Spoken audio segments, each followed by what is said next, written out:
Welcome back, WNST, Towson, Baltimore, and Baltimore Positive. We are merging a 22-year brand of sports and sports radio with now an almost 2-year brand of Baltimore Positive and great local conversations with great local sponsors, including our friends at DeHark. I'm going to reach behind Art Modell here. You can find that out at WNST Classic to find the Caramel Crunch, salted caramel ice cream with the chocolate-covered honeycomb toffee. It'll go great with my my Royal Farms coffee in the cup here. Also brought to you by our friends at State Fair and Fadley's. Don Moeller and I are going to have to do double time once we get all this together. All of these guests we've teased with the chicken and waffles and the shrimp and grits and the club sandwiches and all that great stuff and the crab cakes and the oysters and the incredible chowders down at the Fadley's. We're going to bring it all together at some point, but you can still order Fadley's online, have it delivered. You can still curbside it, even stop in down at Lexington Market, see Damie, see all of our friends. Also, Best of Baltimore winners, so shout out to them. And State Fair, where they're opening across the street at El Guapo soon. I'm going to have a quesadilla there, I promise, a tamale, the whole deal. And we're going to be back at State Fair in Catonsville. And Moeller and Gary Realty selling, listing, getting it done, wearing masks, doing it online, doing it on Zoom. Jeff Moeller will take great care of you, Moeller and Gary, and I'm going to be getting him on to talk some football as well. Don, we sort of opened this thing up almost 2 years ago. We're about to merge the site, and it's guests like this one where giving a forum to everyone and, in all sorts of ways. We had Bobby Zirkin on, right? It feels like 5 minutes ago. He might have been the last person I, hugged before all this began, right? So I'll let you do the honors here. You're bringing friends of yours on. I've done a lot of sports people this week, right?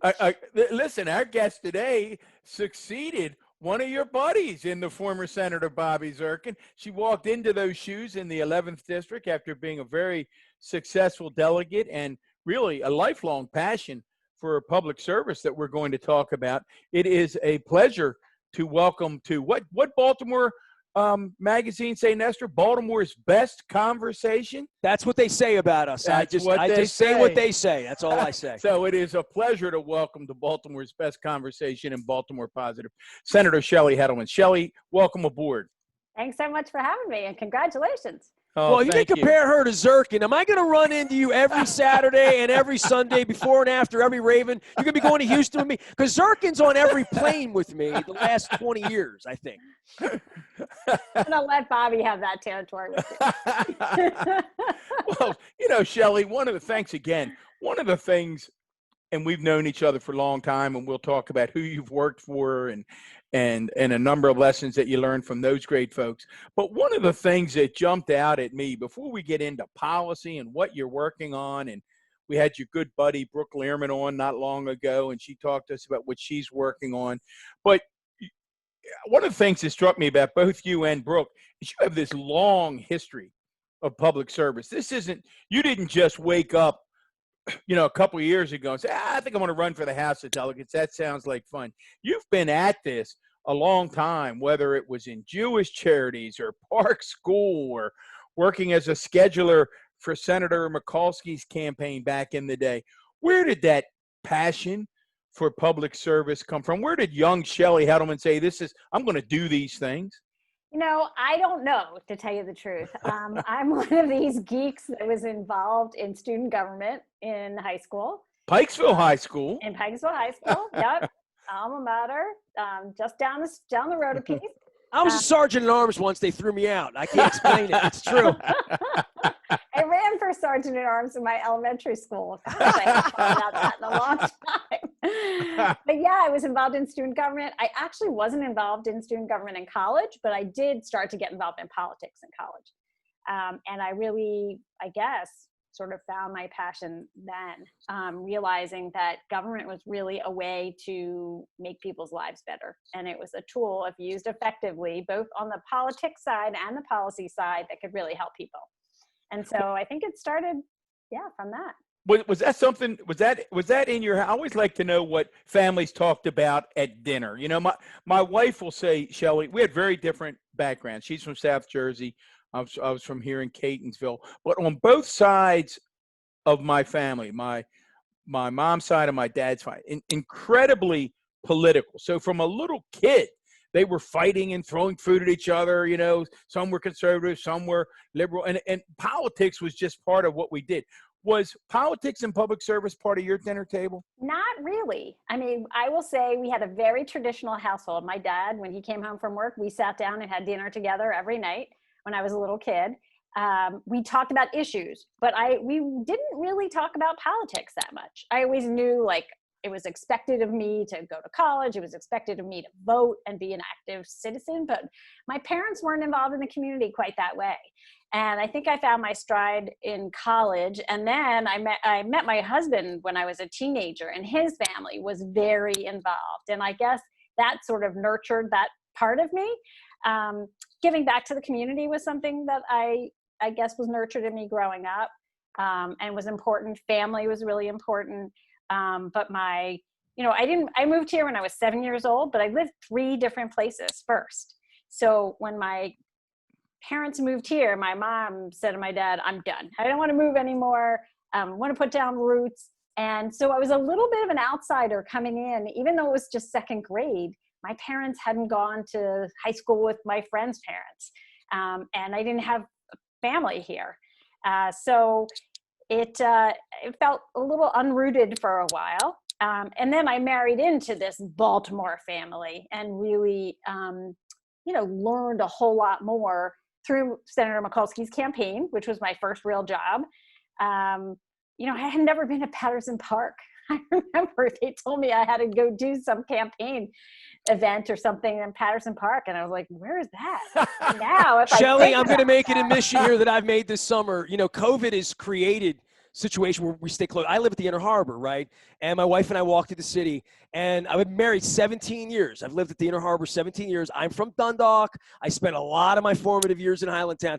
I had no idea there was a pond in Patterson Park until I tripped on it in May with my wife. My wife said, everybody's walking over there. Let's walk over there. What's over there? And I'm like, I don't know. The pagoda's over there, but I don't know what's between here and there. And we tripped. So I'll be 52. And I discovered something in Patterson Park that had there never been COVID, I guess I probably wouldn't have been walking around the west side of Patterson Park. But so you could still, I said this to Matt Gallagher, it's what you learn after you know everything. So don't apologize for not knowing Patterson Park, because I'm the village idiot here. Yes, until I was in my early 20s. I mean, yeah. So anyway, in my early 20s, I finally spread out and got to know the region a whole lot more. And then certainly working on the campaigns and working for the other folks, local electeds that I worked with, I got to know the state a whole lot better. So I feel much more rooted than I did when I was 7 or 10 years old here. Well, if you can find Barbara's Family Bakery, you're right around the corner, right? You're not far. Well, and as a young lady, I won't say a young girl, let's be appropriate, as a young lady being thrown right into the mix as Senator Mikulski. I was going to ask you, I mean, for all the things that would make you politically active, that would either make or break you in whatever way, right? But the thing I would say for you is being around someone like that, and I know you have ties to Senator Cardin as well, that when you're around longstanding people that really do make a difference, like they get slagged in the media and people can say bad things and things go wrong and whatever, but seeing over the course of time that things do change, that you really can make a difference, seeing that on that level, that's got to change your life at a young age, right? Absolutely. And it was great grounding for everything else I've done. And I met wonderful people. I mean, I met Maggie McIntosh back in 1986.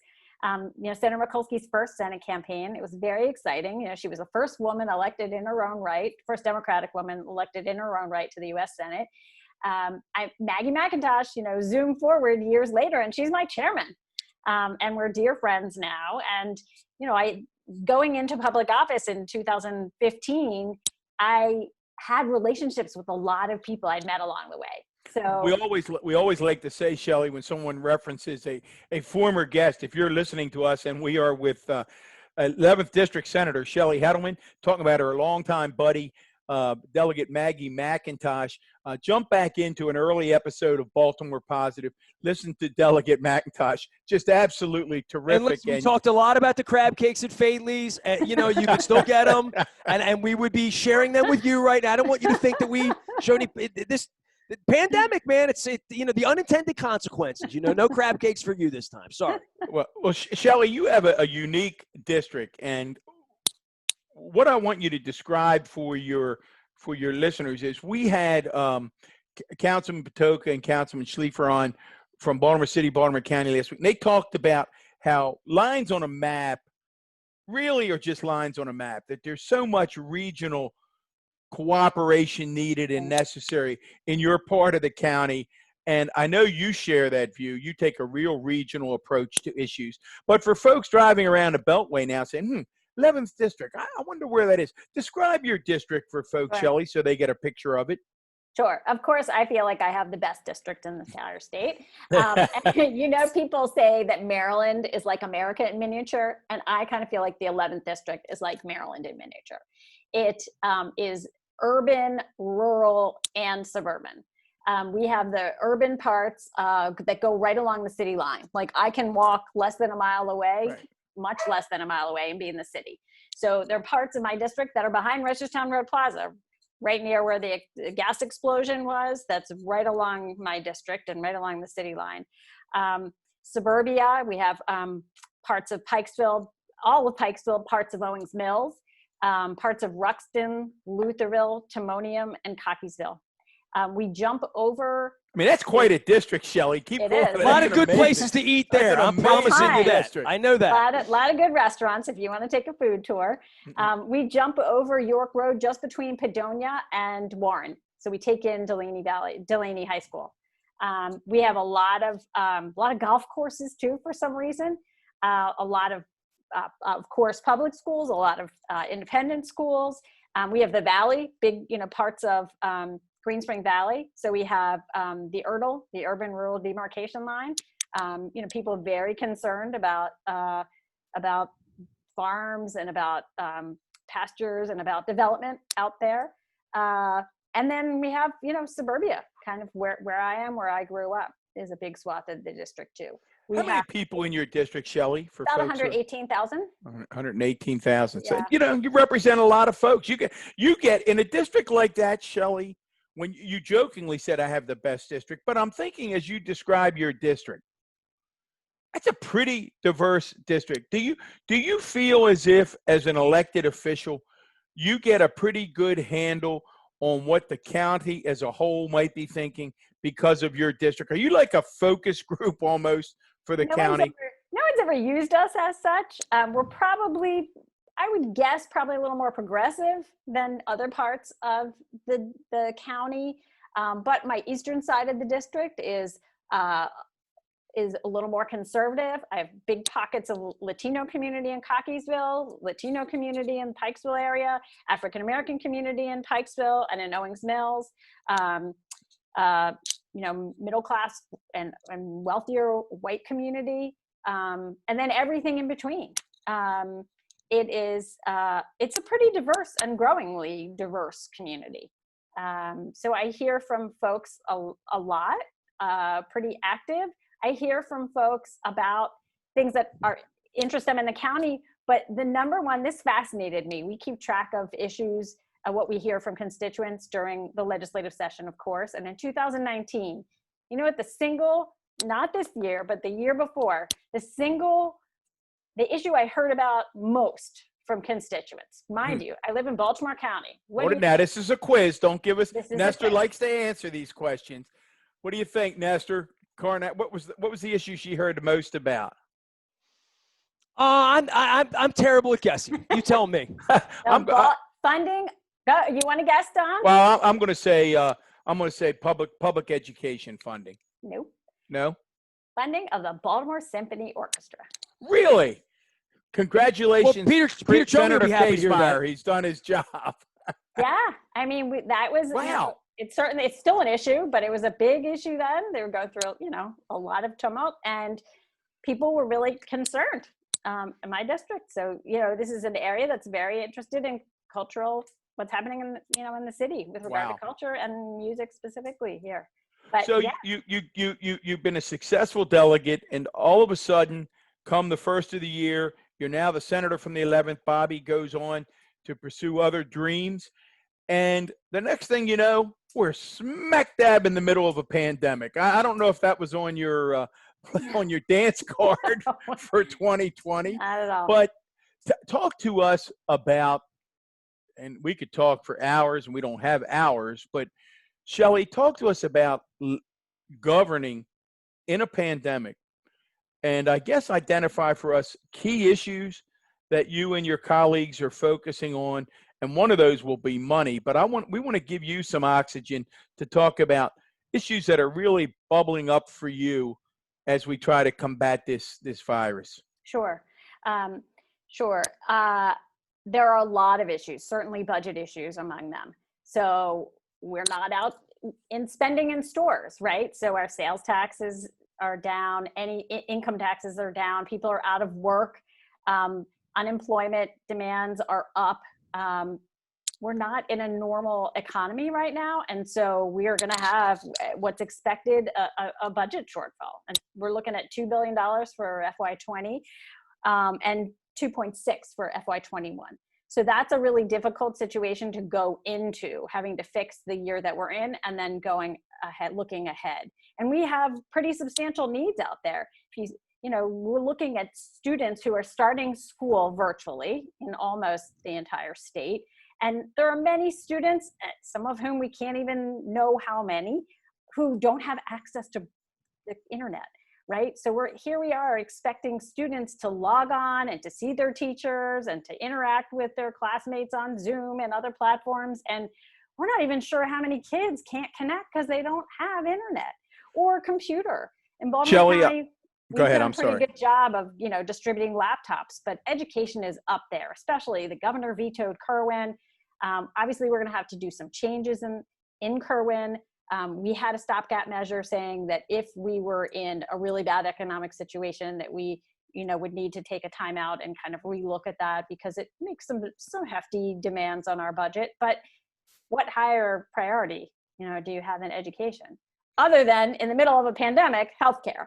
Right? Well, we're going to have you talk about that as well. But I want to go back to the education thing because we've talked about it. It's hardly an episode goes by where we don't talk about it, whether it's with Dr. Sotomayor or Dr. Williams in Baltimore County. And I've had the opportunity to watch up close Baltimore County because I have grandchildren, because I have a daughter who's a principal, to watch them manage the device thing. And I think it's been remarkable as they've tried to connect with students. But I think any educator that I've spoken to, Shelley, Son wrote about it recently, talks about a real fear that there's a group of students who are going to fall further behind. And I know that's a passion of yours. And what do we do as a state and a region to try to not have that happen?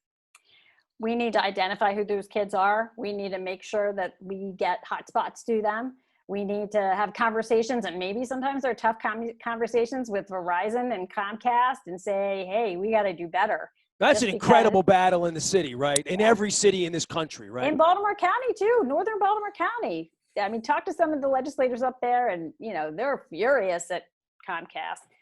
Look, I get it. They don't have as many people up there. They're not going to make as much money connecting people, but you got to do it, and we've got to push them to do it. It's horrible thinking about a family. First of all, if you have transportation, to have to go to the public library and they're going to sit there and get internet off of the mobile unit that's sitting in the parking lot and have the kids listen to their teacher on the computer in the car. I mean, come on. No, it's amazingly challenging. I think that the number that and hats off. I mean, Dr. Sotomayor is one of our favorite guests. We love her. I mean, she's terrific. I think she's doing a wonderful job. We haven't bothered her because we figure she's overwhelmed she's a little busy right now. But I think the number the Sun paper used was she was hopeful to have devices in the hands of 80% of their children. Well, that's great. And I'm not being critical of her because she agonizes over it, but there's 20% that aren't going to have devices. And Shelley, Nestor and I have talked about it. Then there's this other piece about households. I always go back. I'll use, my son commented a couple of weeks ago. He said both he and his wife are self-employed. And he said, Dad, we're at least self-employed. We can sort of try to juggle. He said, and it's hard. He said, I'm telling you, Dad, it's hard. He said, I can't imagine if I'm a family who's an hourly employee and they just can't say to their boss, well, my child's starting school today and I need to be there because they're going to be online. I mean, the stress in our families, are you seeing that in your district, Shelley, among family and the stress they're feeling from this whole thing? Absolutely. I mean, we're hearing from people every day who feel like they're banging their head against the wall trying to get unemployment insurance. If they're out of work now and they need money, we had a horrible situation a couple of weeks ago. A woman is pregnant, about to deliver, and needed that money, has somebody else at home. And, you know, with the certain cases, we can push them and say, this is an emergency, you got to look at this. But it's really hard. I mean, we still have dozens of people who have not gotten responses, or get one piece of their question answered, and then they go back to the line and have to start all over again with the folks at the Department of Labor. It's infuriating. It's really difficult. People are really concerned, who are struggling to pay rent, you know, with the federal moratorium that went away in July, with the supplement to unemployment insurance that went away at the end of July. They still haven't gotten the half of the extra $300 that is not available yet. The courts just not that long ago decided to start hearing failure to pay cases, and so they're not supposed to be evicted, but you got to go into court and you have to use COVID-related unemployment as a defense. So it's incredibly stressful for people. I know a family, salt of the earth family. I've known them for a long time, and just got a heartbreaking text the other day from somebody asking for help with the Department of Labor. Husband is independently employed, and just got re-diagnosed with cancer, and wife does not have the bandwidth to fight for unemployment that he is assured to get, because back to April, but hasn't gotten. And it's in the system. She can see it in the system, but can't make it happen.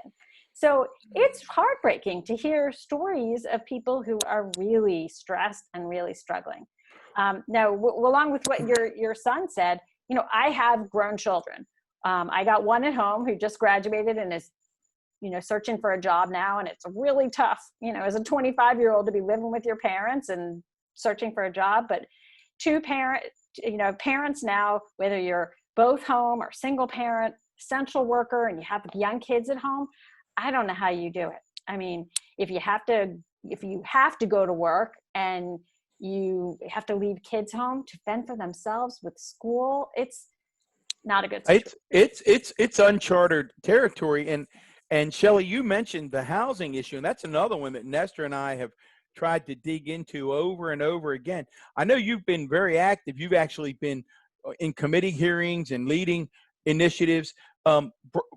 Give our listeners a sense of what you're hopeful that the state can do to help people right now in this housing and eviction crisis, because it's real. Yeah. So I'm on the Judicial Proceedings Committee that my predecessor chaired. Just, by chance, I got appointed to that committee. And then my chairman asked me if I'd lead a work group looking at housing issues that are COVID related.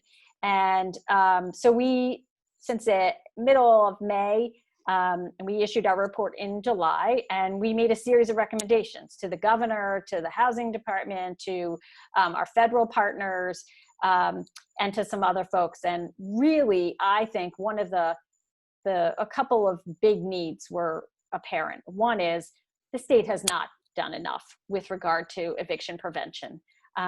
We heard from landlords and tenants and the judiciary, and we need a more robust rental assistance program. So the last thing we want is for landlords to go bankrupt, right? But we also don't want tenants being thrown out onto the streets. Sort of it being a Baltimorean, right? It's sort of the original predatory thing, right? Like literally, yes. Right? Yes. So look, people are squeezed right now, right? The landlord generally owes the bank, and they can't pay the bank unless their tenants pay them. But, they don't want empty apartments either. That doesn't serve them well. And, people being tossed out on the street in the middle of a health pandemic is horrible for the health of their family and themselves, and horrible for the community's health, right? Well, Shelley, build on that a little bit, because one of the things, and you allude to it, but I want you to talk more about it. And that is that not all of the landlords are big conglomerates, big business. There are, couples, a young couple who said, our retirement will be, we'll buy a couple of houses and we'll take care of them and we'll rent them, and that'll be nice. There are these folks who have mortgages, and as you're saying, they don't want to throw anybody out, right? But their bank is also saying to them, hey, folks, mortgages due. How do we balance that, Shelley? Right. So a lot of times, and actually I know people in exactly the situation you're talking about, and I've asked them, so is your tenant paying you? And they're in communication with their tenant, right? They check in with them. How's it going? Do we need to work out a payment plan? Do you want to delay? Can you delay, or can you pay? So in small, those kinds of situations where it's somebody who is doing this for sort of extra income on the side, I have found that they've been able to work out stuff, at least just anecdotally. But I'm talking about, and that is a certain percentage of people. And absolutely, we want to make sure that those people can then pay their banks.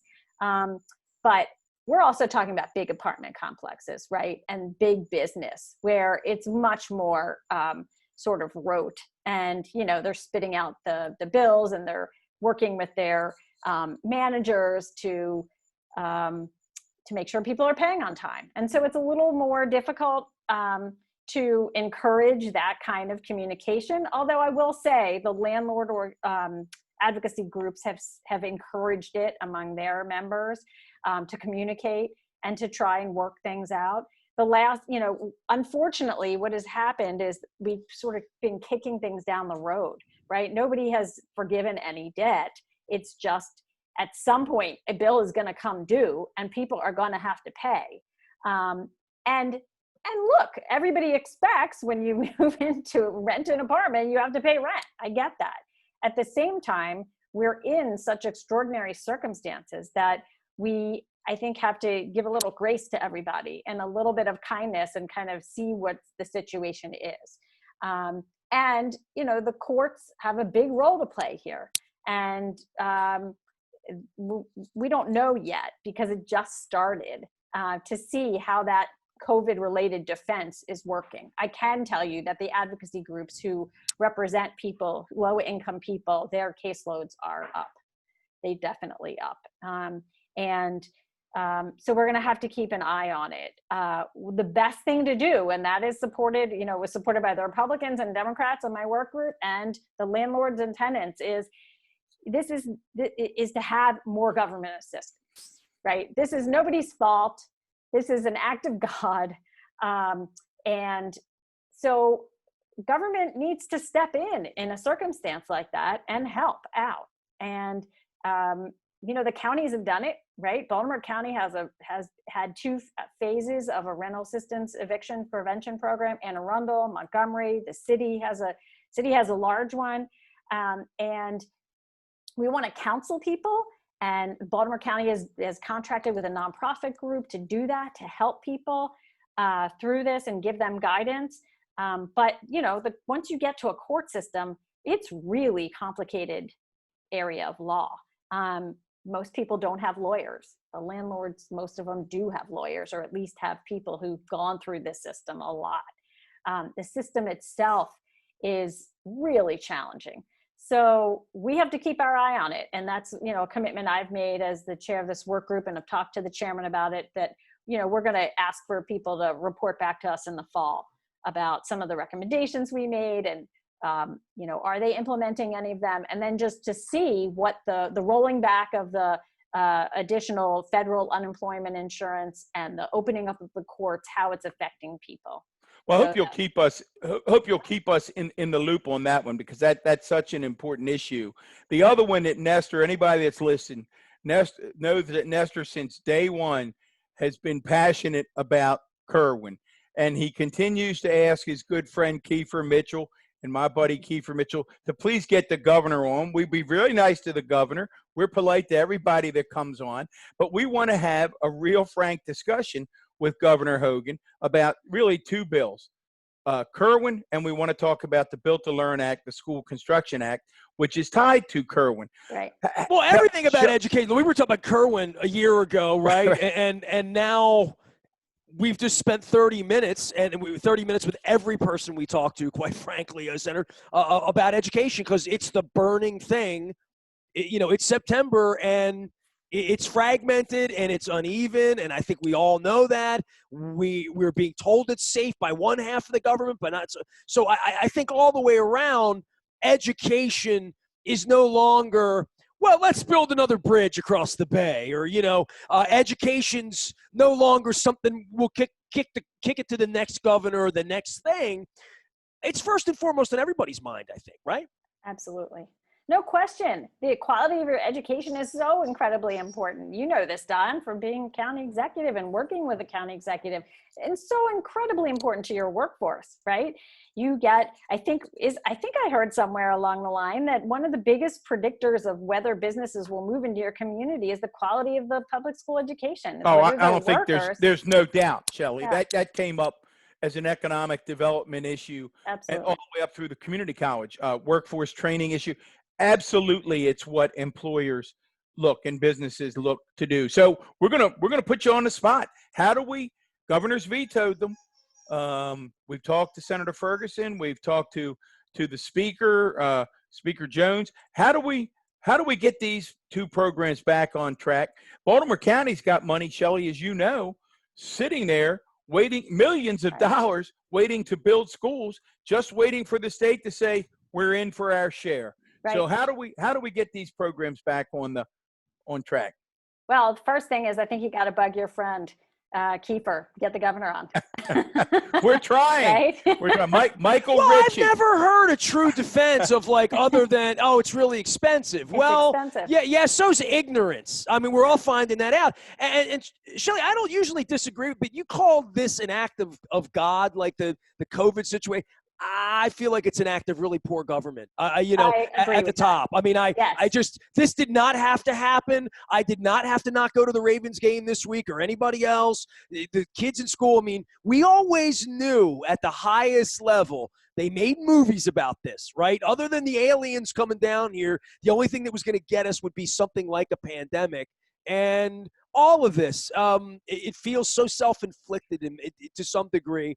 And it feels like in the next 8 weeks, we have an ability to turn the boat in a direction that honors science instead of spits upon it. And that goes back to education, the beginning parts of education. Agree. So the virus piece, that I would call an act of God. How we mismanaged and botched this and got to the place where we are today is 100% human activity that went horribly, horribly awry, out of malevolence, I would say, and not relying on experts and scientists, and was botched way at the top. We did not have to be here. And this does fall to how people can't pay their rent, period, right? Yes, I mean, definitely. That's an act of government to me, that people can't pay their rent. Well, it's interesting that both of you say that. Right as I was walking in here to do this particular episode, a blurb came across my phone that New York has now been below 1% for 30 straight days. Yeah. 30 straight days. So it does show you what effective management can do and how it can make a difference. So we're gonna take your advice. Now I hear we're gonna Kiefer, I know you listen, and Nestor will be over, and I'll see him at the farmers market on Sunday. Trust me. Juice, right? You'll get a piece of him. Orange juice. Yeah, Nestor's coming for the orange juice, but we need the governor. But what are you? The legislature, you guys going to override the veto? Yes, I would think so. Yes. I mean, I will vote to override the veto. I can't, speak for my colleagues, but I voted for it, and I will vote to override it. And I think it's incredibly important, both pieces, the Built to Learn Act as well as Kerwin. for the future of education in Maryland. You really can't overstate it. I think it's really, really, really important. Well, keep us posted on that, Shelley, if you will, because it is it's an area of interest of ours. And the other thing, you and I have talked about it a lot over the years. There's no doubt in my mind that we need more women in elected office all across state, all across the nation, for many, many reasons. I don't need to outline them all, but we need more women. And I know that you were actively involved. You were part of a group that not many people know about called Emerge that's really done some good things. And I'm wondering if maybe you can just talk a little bit about that group and about trying to get more women in elected office. Sure. So I, unfortunately, was not trained by Emerge. I just missed. And I don't know if I would have been accepted into it, but Emerge is a program that trains Democratic women to run for office. So you have to apply. It's competitive, but you have to have an intention of running for office at some point in the near future. And it's an intensive, I don't know if it's 12-week or 15-week program of learning everything you need to know about how to run a campaign. So it's everything from fundraising to messaging to media to just everything, field work, what it is you need to do to be able to win. And it is great training. And I don't know the number off the top of my head, but they have had,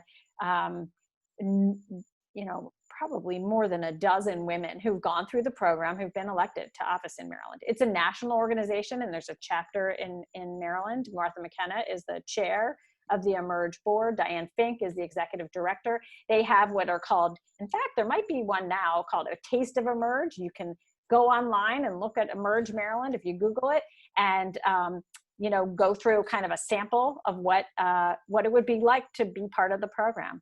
I've written recommendations for people to participate. A bunch of my colleagues have gone through it. And yes, it is incredibly important for women to be in office. Well, I guess go ahead. No, anecdotally so I moved over to the Senate about a third of the way through the session. I wasn't sworn into the Senate until February. So here I'd been in, for almost five years in the House. The Speaker was my subcommittee chair when she was on appropriations. I have a woman who is chair of appropriations and surrounded by a lot of female colleagues. And I get transported across the street, literally within, days, and plopped in this entirely new committee that is not the Appropriations Committee, the Judicial Proceedings Committee, where I am one of 3 women. And I was kind of shell-shocked for the first couple of weeks.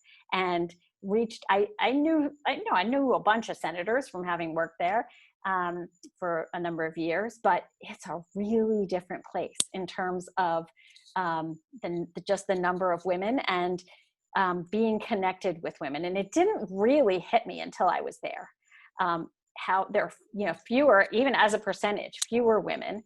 And I reached out to a couple of other women and said, like, do y'all get together? Like, is there any way to kind of connect? Is there a secret handshake? Yeah. I mean, it really felt, it felt kind of very male dominated. And it's a different kind of body from the House. You're one of 47 instead of 141. And it just felt really different. And that was the number one thing that kind of felt the most different, is like, where are the women? And the first issue that I stood up and talked about on the floor was a domestic violence issue, right? And there's sometimes you're just looking around and you're just like, here we are in 2020. And sometimes, you just like, you still don't get it, huh? Well, Shelley, you were invaluable. It's funny when you just mentioned you got up and talked about domestic violence. I've told people repeatedly that I will always be grateful for your leadership on the whole issue of sexual assaults and how we handled them in Baltimore County. I mean, you never let it go. You continued to demand that the county do better, that we get it right, that we take steps, and a lot of the progress that we've made in this county is directly related to you and your efforts to hold us accountable to do a better job. So publicly, I want to thank you for that. Well, thank you. Thank you. And there are a lot of people who are involved, a lot of people who came before me, whose work I was able to continue some, and we're still going at it, Don. But there's still, I mean, literally last week, this week, I'm still part of a statewide group that is very much focused on those issues. Yeah. Well, Shelley, tell us about your good. Nestor loved his sit down at State Fair with Senator Ben Cardin. It was just a wonderful. I think we were supposed to be there for an hour, and we ended up staying. I mean, for a half an hour, ended up staying for an hour. No. What happened, Shelley, was that Don pulled a ignore program, him, and he sat with his back to the press secretary. So when the press secretary was yelling at me like you're going too long, Don just pretended like, Trump at a press conference. Just didn't hear anything. I see nothing. I know nothing. Tell us about. Tell our audience about. We all know that he's a special guy, but tell our audience about working with the senator and what you learned from him and what you take away from Senator Cardin. So he's a wonderful public servant. I worked for him twice. So I worked for him in, I have to think about this, 1987, when he was first elected to the House. And I didn't appreciate it then as I do now, what that transition must have been like. From being Speaker of the House, from having a trooper, drive you around, to, being, revered and the power one has as being Speaker, to becoming a freshman member of the House of Representatives, being on the 5th floor of the Cannon office building, must have been really a tremendous difference. So I was there at the beginning of that process, and a number of folks from Annapolis came over with him to Washington, but it's really a different beast. He is, like I said, just a wonderful public servant, so smart, so thoughtful, just a real human being. A lot of people in this line of business have a lot, have a lot of ego.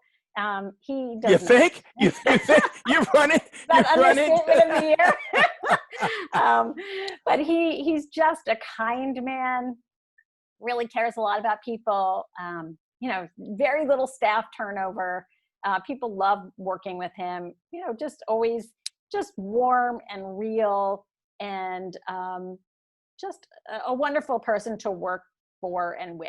I left then, and after working for him on Capitol Hill for almost 4 years, and then went back to run his I have to think about this Senate campaign in 2012, and then it worked for him for about almost 7 years at doing political stuff before the campaign and a little bit after, until I decided to run for office, and then decided, you can't wear both hats at the same time, and left. But he was a wonderful role model for me as a legislator too.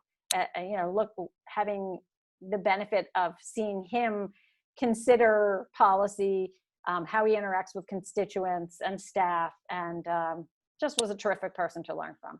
And he does wonderful things for the state of Maryland. Well, we appreciate you spending some time with us today on Baltimore Positive, and I guess we could talk elections and all sorts of stuff in the aftermath of all this, but trying to get some normalcy back. It's certainly a first year for you. Nothing's felt normal, right? Like No. You talk about moving seats and moving places, and maybe not getting to know some of your colleagues as well as you'd like to, right? Right. I came in a third of the way through, and then we left early, 17 days early. The second time ever that the legislature ended early. And now, look, you can do a lot by Zoom, and I have had the opportunity to socialize with some of my colleagues via Zoom and do work and hearings. It'll be really interesting to see as we go into the 2021 session, kind of what that balance looks like. Well, because Shelley, in person for some. Shelley, Nestor and his wife, they're always out walking. They probably walk hundreds of miles a week. His wife, Jen, is now big into hiking. Anybody that's friends with you on social media knows your family is biking, walking, hiking somewhere all of the time. My wife got lost in the woods up at Oregon Ridge the other day on Sunday. Yeah. Yeah. Oh, it's great. I mean, we love being outdoors. We recently bought a house out in Deep Creek, so we've been exploring Western Maryland, which has been wonderful. To get to see a different part and learn a different part of Maryland. But we love to travel. Unfortunately, we haven't been able to do much of that. Tried fly fishing last year for the first time out in Montana. We How'd you do? ski. How did you do? Believe it or not, we had a family bet, and my husband laughed when I said I was going to catch the most fish, and I did. There were 5 of us, and I caught the most number of fish that day. I'll throw back. I'm not a fisherman, but I drove through Yellowstone 2 years ago to see Pearl Jam in Missoula, Montana. Drove all through, and at every turn, I said to my wife, "I just want to put waders on and go in." Well, didn't you tell? If you drive, you just want to do it. You know? Didn't You're you like, "I can tell do that." Roderick? Didn't you tell Roderick you and Roderick are going out and he's going to show you how to do? Because Lefty Craig all the offered time. to take me fly fishing, the greatest fly fisherman in the world. I never took him up on it, and so I feel foolish. So Roderick has offered to take me out. So yeah, at some point in my old age, I'm not going to golf. I'm not going to take up poker or anything stupid. Always fly fish. Yeah. I'm going to fly fish. I think that's going to be the old guy thing I do. I heard Dan Roderick give a talk about his book on fishing, but he wouldn't say, right? He doesn't talk publicly about where he goes because he doesn't want the world. That's right. It's like where I get my peach cake, which is in your district, but I'm not going to talk about it. All right? Oh, wow. Shall we take good? He loves his peach cake. Shall we take good care of the 11th district for us? We appreciate you coming on with us. Thanks so much for the visit. Thank you. Thanks so much for having me. Public service and public servants, a great addition here to everything we're doing. We're merging WNST.net with Baltimore Positive, along with my one-time civics instructor, Don Moeller, and former high school guidance counselor. We're doing it all together at Baltimore Positive. Make sure you subscribe and checking things out. All brought to you by our friends at Taharka.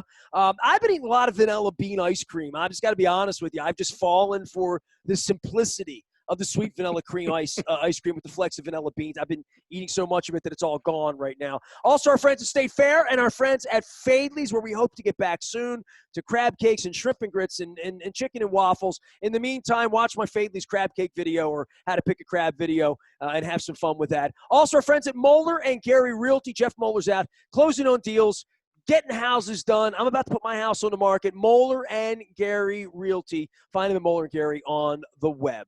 On behalf of former Baltimore County Executive Don Moeller and all of our guests here as we roll into a sports season, we are WNST.net, AM 1570, calm, local, and Baltimore Positive.